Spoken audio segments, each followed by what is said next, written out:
الحمدللہ وکفا وسلام علی عبادہ الذین اصطفى اما بعد اعوذ باللہ من الشیطان الرجیم بسم اللہ الرحمن الرحیم قل اعوذ برب الناس ملک الناس الہ الناس من شر الوسواس الخناس الذی یوسوس فی صدور الناس من الجنۃ والناس۔ سورہ ناس مدنی صورت ہے، اس میں 6 آیات 20 کلمات اور 80 حروف ہیں۔ یہ دونوں صورتیں سورہ فلق اور سورہ ناس معوذتین کہلاتی ہیں، اور سب سے آخر میں قرآن کریم کے آخر میں معوذتین کے نازل کرنے اور رکھنے میں نکتہ یہ بیان کیا گیا ہے کہ جب کوئی نعمت مکمل ہوتی ہے تو اس وقت دشمن کے حسد اور اس کی فریب کاری کے علاوہ باقی کوئی خطرہ باقی نہیں رہتا، تو اس واسطے شیطان جو انسانوں کا سب سے بڑا دشمن ہے، اس کے فریب سے پناہ مانگی گئی ہے سورہ ناس میں، اور سورہ فلق میں حاسدین کے حسد سے پناہ مانگی گئی ہے۔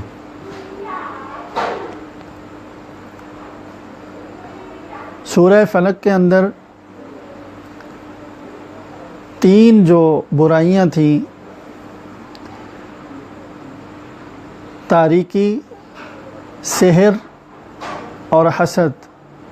ان 3 برائیوں سے اللہ کی پناہ مانگی گئی ایک صفت کے ذریعے سے ہے، اور وہ ہے رب الفلق۔ قل اعوذ برب الفلق من شر ما خلق من شر غاسق اذا وقب ومن شر النفاثات في العقد ومن شر حاسد اذا حسد۔ تو رب الفلق کی صفت ایک ذکر کی، اس ایک صفت کے ذریعے سے 3 برائیوں سے پناہ مانگی گئی۔ سورہ ناس میں ایک شر ہے اور برائی ہے، اور اللہ کی 3 صفات کے ذریعے سے اس سے پناہ مانگی گئی ہے، اور وہ برائی اور وہ شر ہے وسواس۔ تو فرمایا قل اعوذ برب الناس ملک الناس الہ الناس، تو 3 صفات ہیں، رب، ملک، الہ۔ ان 3 صفات، اللہ کی 3 صفات کے ذریعے سے ایک برائی ہے وسواس، اس سے پناہ مانگی گئی۔ نکتہ اس میں یہ بیان کیا گیا ہے کہ سورہ فلق کی جو 3 برائیاں یا 3 شر تھے، ان کا تعلق انسان کے جسم اور جان سے ہے، یعنی اس سے نقصان انسان کو جسمانی طور پر ہے، اور سورہ ناس میں جو وسواس والی شر ہے، اس سے نقصان انسان کے دین کو ہے۔ تو اشارہ اس طرف کر دیا کہ دین کو جو چیز نقصان پہنچائے وہ زیادہ انسان کے لیے خسارے کا باعث ہے، زیادہ نقصان دہ ہے، زیادہ گھاٹے کی چیز ہے بنسبت اس شر سے اور اس چیز سے جو انسان کے جسم اور جان کو نقصان پہنچائے۔ تو یہ اشارہ کیا ہے، اور اس لیے یہاں 3 صفات اللہ کی ذکر کر کے وسواس سے پناہ مانگی گئی۔ ترجمہ سنیے۔ فرمایا قل، کہہ دو، اعوذ برب الناس، لوگوں کے پروردگار کی پناہ مانگتا ہوں۔ اعوذ، پناہ مانگتا ہوں، برب الناس، لوگوں کے پروردگار کی، ملک الناس، لوگوں کے بادشاہ کی، الہ الناس، لوگوں کے معبود کی، من شر الوسواس الخناس، من شر الوسواس، اس وسوسہ ڈالنے والے کے شر سے، الخناس، جو پیچھے کو چھپ جاتا ہے جلدی سے، الذی یوسوس، وہ جو وسوسے ڈالتا ہے، فی صدور الناس، لوگوں کے دلوں میں، من الجنتی، چاہے وہ جنات میں سے ہو، والناس، اور چاہے وہ انسانوں میں سے ہو۔ تو حاصل یہ ہوا اس صورت کا مضمون کہ میں لوگوں کے رب سے کی اور لوگوں کے بادشاہ کی، لوگوں کے معبود کی پناہ مانگتا ہوں۔ کس سے؟ وسوسہ ڈالنے والے کی شر سے پناہ مانگتا ہوں، جو وسوسہ ڈال کر کے چھپ جاتا ہے، لوگوں کے دلوں میں وسوسہ ڈالتا ہے، پھر چاہے یہ وسوسہ ڈالنے والا جنات میں سے ہو، جس کو ہم شیطان سمجھتے ہیں، کہتے ہیں، یا انسانوں میں سے ہو، تو دونوں کو ہی شیطان کہا گیا ہے۔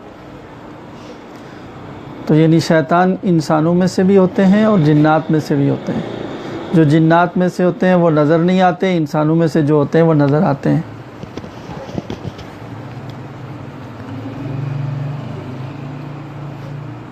اس صورت میں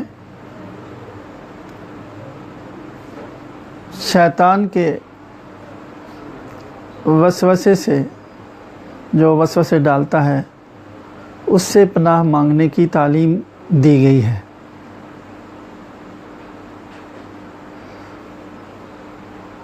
شیطان کے وسوسے کی جو تفصیلات ہیں بہت زیادہ ہیں، اس پر مستقل تصانیف ہیں۔ علامہ ابن جوزی رحمہ اللہ تعالی ایک جلیل القدر عالم اور محدث اور فقیہ گزرے ہیں، ان کی پوری یہ کتاب ہے تلبیس ابلیس کے نام سے، کہ شیطان کن کن طریقوں سے وسوسہ ڈالتا ہے اور لوگوں کو گمراہ کرتا ہے۔ عام طور پر یہ اس کے جو وسوسے ہیں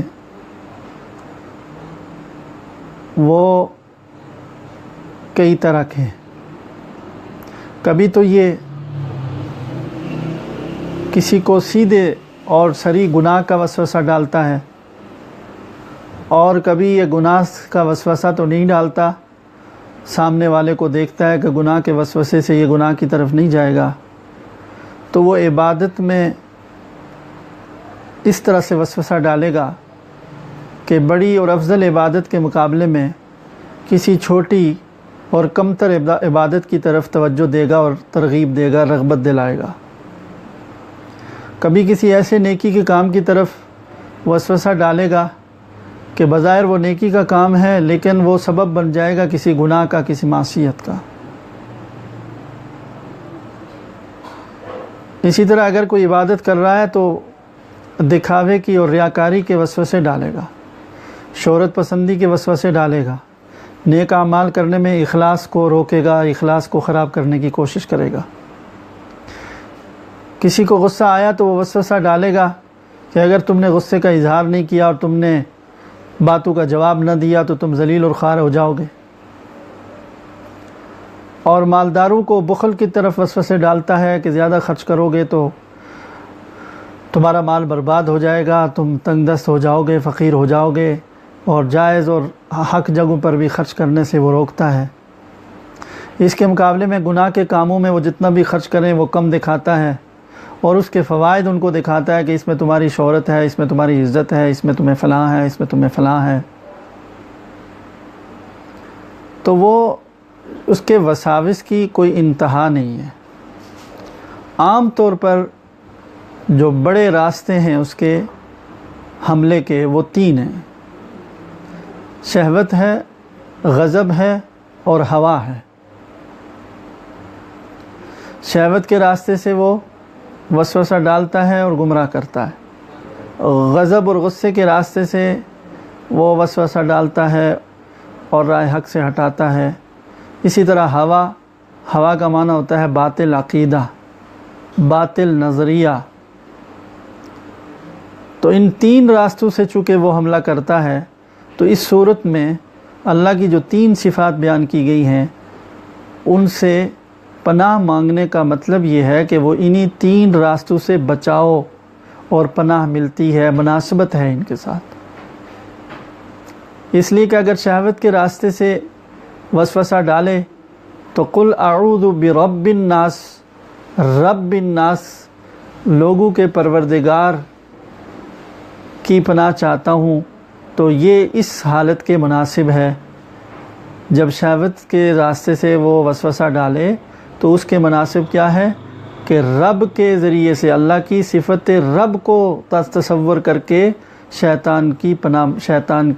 شر سے اور وسوسے سے پناہ مانگی جائے۔ تو رب کا تصور کرنے سے یہ خیال دل میں آئے گا کہ جو رب مجھے میری پرورش کر رہا ہے اور میری دیکھ بھال کر رہا ہے، جو مجھے نعمتوں سے مالا مال کر رہا ہے، جو میری زندگی کا مالک، میری موت کا مالک ہے، اور جو مجھے اتنا زیادہ جس نے نوازا ہے اور آئندہ بھی نوازے گا، تو اس کی کتنی بڑی ناشکری ہے اور کتنا بڑا یہ ظلم ہوگا کہ میں اس کی نافرمانی کروں اور شہوت یعنی نفس کی لذت کی خاطر میں اسے ناراض کروں۔ تو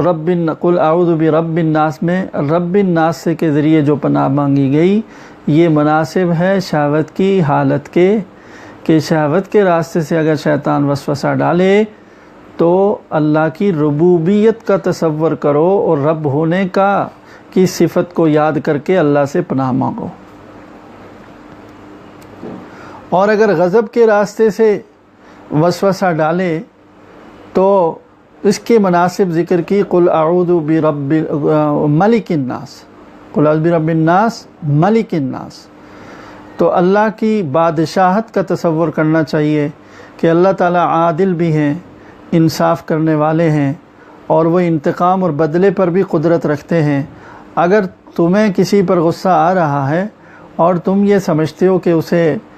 برباد کرو گے، تو سوچ لو اللہ کی بادشاہت کا بھی تصور کرو،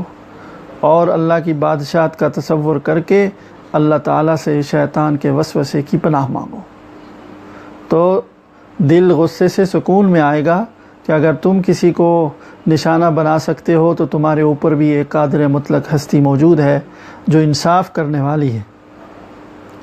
اور اگر ہوا کے راستے سے، ہوا کا مطلب یہ ہے کہ کسی کے شریعت یا دین یا کسی چیز کی اتباع کے بجائے اپنی انا اور اپنی خواہش کے مطابق ایک عقیدہ اور نظریہ جو اسے اچھا لگتا ہے اسے بہتر سمجھ کر کے اسے وہ پھیلاتا ہے، اس کی طرف لوگوں کو دعوت دیتا ہے یا اسے درست سمجھتا ہے، اور اس بات کی پرواہ نہیں کرتا کہ وہ اس میں کسی کی اتباع کر رہا ہے نہیں کر رہا۔ سلف صالحین قرآن و سنت سے اس کی واقعتاً تائید ہے یا نہیں ہے، بس یہ میری تحقیق ہے یا میں اسے درست سمجھتا ہوں یا یہ کہ میری مرضی ہے، تو یہ باطل نظریہ، باطل عقیدہ جو پیدا ہو رہا ہے وہ ہوا سے پیدا ہو رہا ہے، اور ہوا کے راستے سے جب شیطان وسوسہ ڈالے تو اس کی مناسب حالت ہے کہ الہ الناس، کہ اللہ الوہیت کا مرتبہ صرف اللہ رب العزت کو سزاوار ہے، یعنی عبادت کے لائق ہونے کی ہستی صرف اللہ تعالیٰ کی ذات ہے، اور اسی کے کہنے کے اوپر آدمی اس طرح سے سر جھکائے کہ اس کے سوا کسی اور کا کہنا نہ مانے اور اس کے حکم کے سامنے سر تسلیم خم کر لے، یہ حق کس کا ہے؟ یہ صرف اس کا ہے جو الہ ہے، جو معبود ہے، یعنی اللہ تعالیٰ۔ تو یہ تصور کرے تو خود سوچے کہ کیا میرا نفس اس قابل ہے کہ میں اس کے کہنے کو ایک اس طرح سے مانوں کہ چاہے اس کو دلیل سے وہ ثابت ہو یا نہ ہو، چاہے اس کے اوپر امت کا عمل ہو یا نہ ہو، چاہے اس سے پہلے کسی نے اس کو درست مانا ہو یا نہ مانا ہو۔ تو یہ تو ایسے ہو گیا کہ گویا میں نے اپنے نفس کو معبود بنا دیا، اور میرے نفس نے جو چاہا اس کے سامنے میں نے اپنے آپ کو جھکا دیا۔ تو یہ نفس کو تو الہ نہیں بنانا چاہیے، الوہیت کی صفت تو اللہ رب العزت کو ہے۔ لہٰذا یہ وسوسہ جب اس راہ سے آئے تو اس حالت کے مناسب ہے الہ کا واسطہ دینا، الہ کی صفت سے پناہ مانگنا شیطان کے شر سے۔ تو لہذا اس حالت کے مناسب الہ الناس صفت ذکر کی گئی۔ تو خلاصہ یہ ہے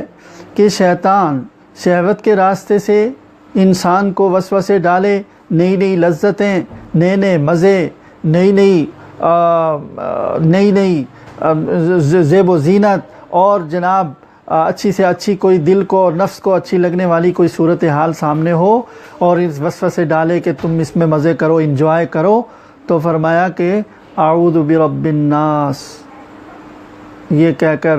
اللہ کی پرورش کو بھی تو دیکھو جو تمہاری پرورش کر رہا ہے، تم شیطان کے وسوسوں سے پناہ مانگو، اور اگر غضب کے راستے سے ہو تو ملک اللہ کی بادشاہت کا تصور کر کے پناہ مانگو، اور اگر اپنے ہوا اور اپنے نفس کی انا کی خاطر تمہیں نفس کو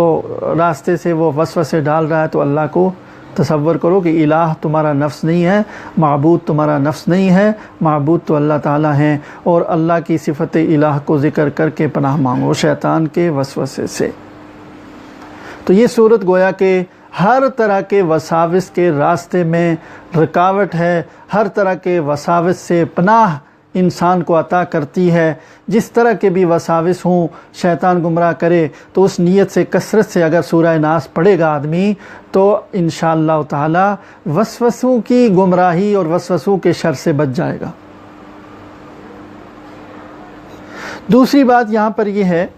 کہ شیطان کے جو وساوس کچھ جو میں نے تھوڑے سے ذکر کیے کہ عبادت کے راستے سے بھی وہ حملے کرتا ہے، گناہوں کے راستے کی طرف بھی وسوسے ڈالتا ہے، اور مختلف طریقوں سے وہ وساوس ڈالتا ہے انسان کے اندر۔ تو یہ جو وسوسے ہیں، ان وسوسوں کا علاج کیا ہے؟ 3 طرح سے اس کے اس مکر کا اور اس کا علاج کیا جاتا ہے۔ نمبر 1 کہ اس کے وسوسے، اس کے مکر و فریب کو انسان جان لے۔ جس آدمی کو پتہ چل جائے کہ یہ شیطان کا وسوسہ ہے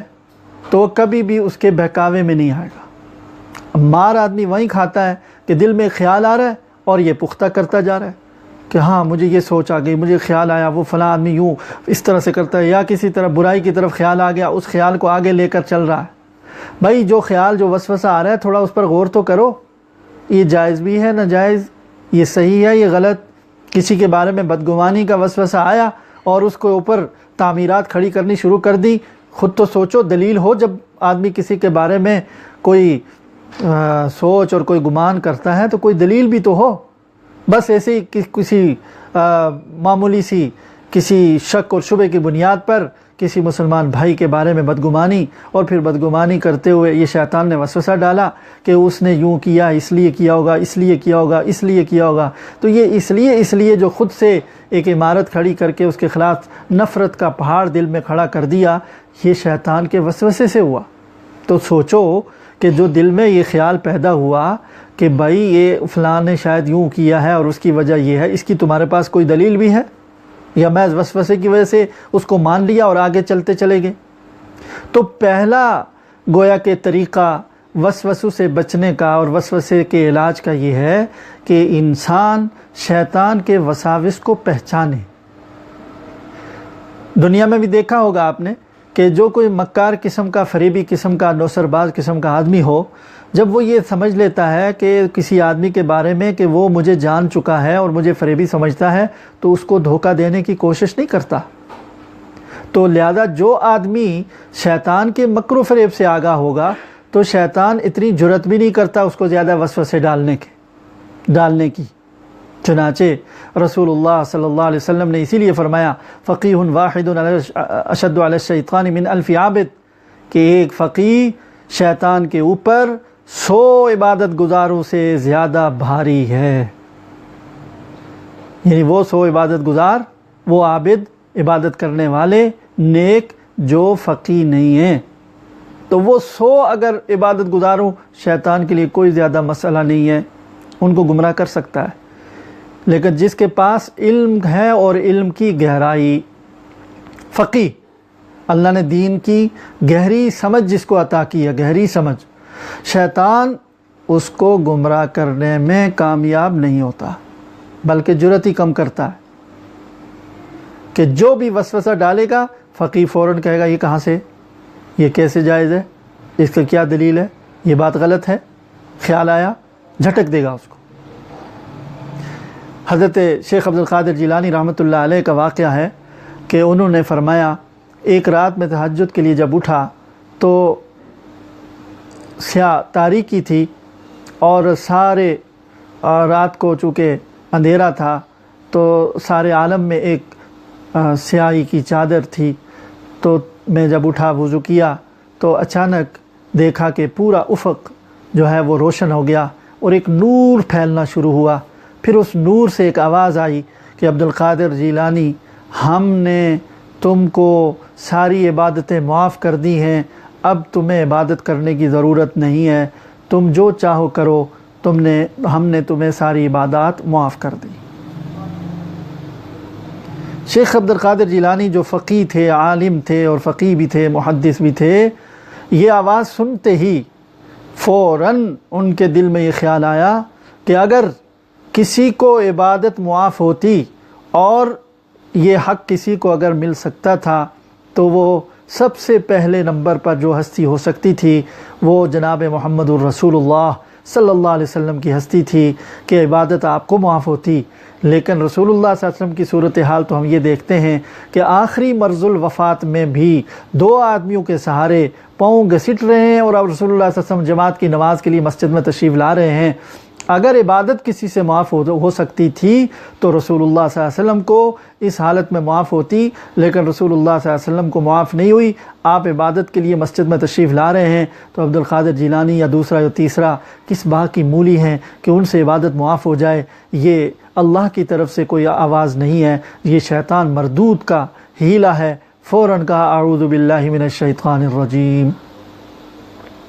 فرماتے ہیں تو وہ روشنی جو تھی فوراً تاریکی میں بدل گئی اور ایک دھواں سا اٹھتا ہوا محسوس ہوا، اور پھر ایک آواز آئی کہ عبد القادر جیلانی اپنے علم کی وجہ سے بچ گئے ہو، ورنہ میں نے اس ہیلے کی سے اور اس فریب کے ذریعے سے ہزاروں عبادت گزاروں کو گمراہ کیا۔ شیخ عبد القادر جیلانی رحمۃ اللہ علیہ نے فرمایا کہ استغفر اللہ، میں اللہ کے فضل سے اور اللہ ہی کی توفیق سے بچاؤں، تمہارے فریب سے اپنے علم کے زور پر نہیں بچ سکا۔ علماء نے فرمایا کہ یہ اس کا جو دوسرا حملہ تھا یہ پہلے حملے سے زیادہ خطرناک تھا، اس لیے کہ یہ بڑا گہرا تھا۔ وہ دوسرے حملے میں شیخ عبد القادر جیلانی رحمہ اللہ تعالیٰ کو اپنے علم اور اپنے تقوی کے گھمنڈ میں اور تکبر میں مبتلا کرنا چاہتا تھا۔ اللہ نے فضل فرمایا اور انہوں نے کہا کہ میں اپنے علم کی وجہ سے نہیں، اللہ کے فضل سے بچاؤں۔ تو خلاصہ یہ ہے کہ پہلا جو علاج ہے وساوس سے بچنے کا وہ یہ ہے کہ انسان شیطان کے وساوس کی پہچان پیدا کرے، اور وہ علم صحیح سے حاصل ہوتی ہے پہچان، اور اللہ والوں کی صحبت سے حاصل ہوتی ہے۔ جب آدمی صحیح متبع سنت اہل اللہ کی صحبت میں اٹھتا بیٹھتا ہے، ان کی باتیں سنتا ہے اور ان کے ساتھ اٹھتا بیٹھتا ہے تو ایک فہم، ایک سمجھ دین کی، اور دل میں ایک نور پیدا ہوتا ہے جس کی وجہ سے وہ شیطان کی فریب کاریوں سے اس کو بچنا آسان ہوتا ہے اور فریب کاریوں کو سمجھنے لگتا ہے۔ دوسرا طریقہ علاج شیطانی وساوس کا یہ ہے کہ وسوسے کی طرف توجہ مت دو۔ اگر وسوسہ آتا ہے، گناہ کا وسوسہ آیا اور برائی کا وسوسہ آیا، کسی سے انتقام لینے کا وسوسہ آیا، کسی نے زیادتی کی تھی تو بار بار افسوس ہو رہا ہے کہ میں نے یوں کرنا چاہیے تھا، میرے ساتھ بڑا ظلم کیا اس نے، فلاں وقت میں ایسا ہوا، میرا حق چھینا، یا میں زیادہ کما سکتا تھا، میں فلاں جگہ فائدہ اٹھا سکتا تھا، فلاں آدمی کی وجہ سے نہیں ہوا، میں اس کو نقصان پہنچاؤں، یا کفر و شرک کے وساوس آنا شروع ہو جائیں اور برے آخرت کے انکار کا وسوسہ آنے لگے، تقدیر پر اشکال کا وسوسہ آنے لگے، یا صحابہ کرام کے جو آپس کے اختلافات رہے ہیں ان کی تحقیق اور جستجو کا وسوسہ آنے لگے ان میں سے حق پر کون تھا کون ہے، اس بحث و تمہیز کا اور اس غور و فکر کے وسوسے آنے لگے اگر، یا اس طرح کے جو بھی وسوسے ہوں، حتیٰ کہ اللہ کے وجود کے بارے میں بھی شیطان وسوسہ ڈالتا ہے، رسول اللہ صلی اللہ علیہ وسلم کی رسالت کے بارے میں بھی، قرآن کی حقانیت کے بارے میں بھی، اور جتنے بھی اس قسم کے وساوس اگر آئیں، نماز میں بھی آتے ہیں، نماز کے علاوہ بھی، تو اس سب کا بہترین اور تیر بہدف علاج اور تدبیر یہ ہے کہ وسوسے کی طرف توجہ مت دو۔ وسوسہ آیا آنے دو اور جانے دو، اس کی طرف توجہ مت کریں۔ یہ علاج ایسا ہے، حکیم الامت حضرت مولانا اشرف علی تھانوی رحمۃ اللہ علیہ نے اس علاج کو سارے علاجوں سے بہتر اور سب سے اہم اور بنیادی علاج قرار دیا ہے، اور فرمایا کہ یہ علاج مجھے حضرت گنگوہی قطب الارشاد سید الطائفہ حضرت علامہ امام رشید احمد گنگوہی رحمہ اللہ تعالی نے یہ علاج مجھے سب سے پہلے بتایا تھا کہ جب میں کسی وسوسے اور خطرے سے دوچار ہوا، حضرت سے میں نے ذکر کیا تو حضرت نے فرمایا کہ توجہ مت دو۔ تو شروع میں تو یہ علاج مجھے ایک بہت معمولی سی بات لگی کہ فرمایا توجہ مت دو، لیکن تجربے سے ثابت ہوا کہ اس سے بہتر اور اس سے اعلیٰ علاج وسوسے کا کوئی بھی نہیں ہے۔ اور پھر فرمایا کہ وسوسے کی مثال بجلی کے تار کی ہے کہ اگر بجلی کا تار ننگا ہو اور کیبل ننگا ہو اگر، تو اس کو ہٹانے کی نیت سے بھی ہاتھ لگاؤ گے تو کرنٹ مارے گا، اور اگر قریب لانے کے لیے اسے پکڑو گے تو ظاہر ہے وہ اس میں تو کرنٹ ہے ہی، کرنٹ لگے گا، لیکن اگر دفع کرنے کے لیے دور کرنے کے لیے ہاتھ لگایا کرنٹ۔ تو وسوسے کی مثال یہ ہے کہ اس کو دور کرنے کے لیے بھی اگر اس کی طرف توجہ کرو گے تو وہ پھر بھی چپکے گا۔ اب لوگ کہتے ہیں وسوسہ آ گیا تو بس دور کرو، اب وسوسہ ہی سوچ رہے ہیں، نہیں، اس کو دور کرنے کی نیت سے بھی اس طرف خیال نہ کرو، اور اس کو سوچو بھی نہیں کہ اس ایک وقت خیال آیا اور اس خیال کے اوپر اور آپ خود سوچنے لگے اور مزید سوچنے لگے۔ اس کا علاج یہ نہیں ہے کہ کوئی وظیفہ پڑھنا شروع کر دیں، نہیں، بلکہ بہترین علاج یہ ہے کہ پرواہ مت کرو، اس طرف توجہ ہی مت دو، اور اپنی توجہ کو کسی اور طرف اچھی طرف متوجہ کر لو، اس طرف لگا لو، تو انشاءاللہ بڑے سے بڑے وسوسے کا علاج ہو جائے گا۔ بعض لوگوں کو پاکی میں طہارت میں وسوسہ ہو جاتا ہے، وضو کر رہے ہیں اور ختم ہی نہیں ہو رہا۔ یہاں بھی ایک شیطان ہوتا ہے جس کا کام ہی یہ ہے، وسوسے ڈالتا ہے۔ اب وہ وضو کرتے کرتے کرتے گھنٹوں لگ جاتے ہیں اور ان کا وضو پورا نہیں ہوتا، وسوسے کا شکار ہوتے ہیں کہ ابھی میں شاید یہ جگہ خشک رہ گئی، ابھی شاید فلاں جگہ خشک رہ گئی، ابھی شاید فلاں جگہ پانی نہیں پہنچا۔ تو یہ وسوسہ ہے، بس 3 دفعہ وضو کر لیا سنت کے مطابق، اس کے بعد اگر وسوسہ آتا ہے تو کہہ دیا جائے کہ جانے دو، نہیں ہوا وضو تو نہ صحیح، بس میں نے 3 دفعہ سارے اعضاء کو دھو لیا اور جو سنت ہے، اور اس کے بعد آدمی اپنا عمل شروع کر دے۔ تو دوسرا جو علاج ہے اور بہت اہم ہے وسوسے کا، شیطان کے وسوسوں کا، وہ یہ ہے کہ اس کی طرف توجہ مت دیں۔ جیسے کتا بھونکتا رہتا ہے تو بھونکنے دیں اسے، اگر اس کی طرف توجہ کریں گے تو اور تیز ہوگا، اور اگر چپکے سے گزر جائیں گے کچھ بھی نہیں، خاموش ہو جائے گا۔ تو یہ وسوسے ڈالتا رہے گا اور آپ توجہ ہی نہ کریں اپنے کام میں، نماز میں تو جو پڑھ رہے ہیں اس طرف توجہ کریں، اور کچھ پڑھ رہے ہیں تو اس طرف توجہ کریں، یا کسی کام میں مشغول ہو جائیں تو وسوسہ چلا جائے گا، وہ اثر انداز نہیں ہوگا۔ تیسرا علاج جو ان پہلے دونوں علاج کے لیے معاون ہے وہ ہے ذکر، زبان کا ذکر، زبان سے ذکر، دل کا ذکر، دل سے اللہ کا تصور، اللہ کی بڑائی، اللہ کی عظمت سوچنا، اور زبان سے جو بھی ذکر وہ آدمی کرے۔ تو اس سے یہ ہوتا ہے کہ شیطان ذکر سے، تلاوت سے بھاگتا ہے۔ نبی کریم صلی اللہ علیہ وسلم نے فرمایا کہ شیطان انسان کے دل کے اوپر مسلط ہونے کی کوشش کرتا ہے، وہ یہاں گدی پہ بیٹھ کر تو اپنی جو سونڈ ہے اس کی مچھر کی طرح وہ انسان کے قلب کے اوپر، دل کے اوپر ڈالتا ہے اور وہاں سے وسوسے ڈالتا ہے۔ تو جب کوئی بندہ اللہ کا ذکر کرتا ہے تو وہ پیچھے کو بھاگ جاتا ہے۔ اس صورت میں بھی اس کی جو صفت آئی ہے وہ خناس آئی ہے، بہت جلدی پیچھے چھپنے والا۔ تو یہ چھپنا یہی ہے کہ جو ہی اللہ کا ذکر کیا وہ ایک دم سے بھاگ جاتا ہے، پیچھے کو ہٹ جاتا ہے. پھر جب ذکر سے غفلت ہوئی، اللہ سے غفلت ہوئی، پھر وہ وسوسے ڈالے گا. تو جیسے میں نے شروع میں ذکر کیا، جو بزرگوں اور علماء اور مفسرین کی ہی بات ہے، میری کچھ نہیں، کہ یا تو شہوت کے راستے سے وسوسہ ڈالے گا، یا غضب کے راستے سے، یا ہوا کے راستے سے. تو وہاں تینوں جگہ پر اللہ کی صفت ہے وہ یاد کی جائے تو وہی اللہ کا ذکر ہے. اور اللہ کی ربوبیت کو یاد کرے کہ جو اللہ مجھے پال رہے ہیں، مجھے کھلا رہے ہیں، مجھے پلا رہے ہیں، مجھے نواز رہے ہیں، نعمتوں میں ڈبویا ہوا ہے، ان کی نافرمانی کرو. تو شہوت اور غضب ہے اگر، تو اللہ کی قدرت کو، اللہ کی سلطنت کو، اللہ کی بادشاہت کا تصور کرے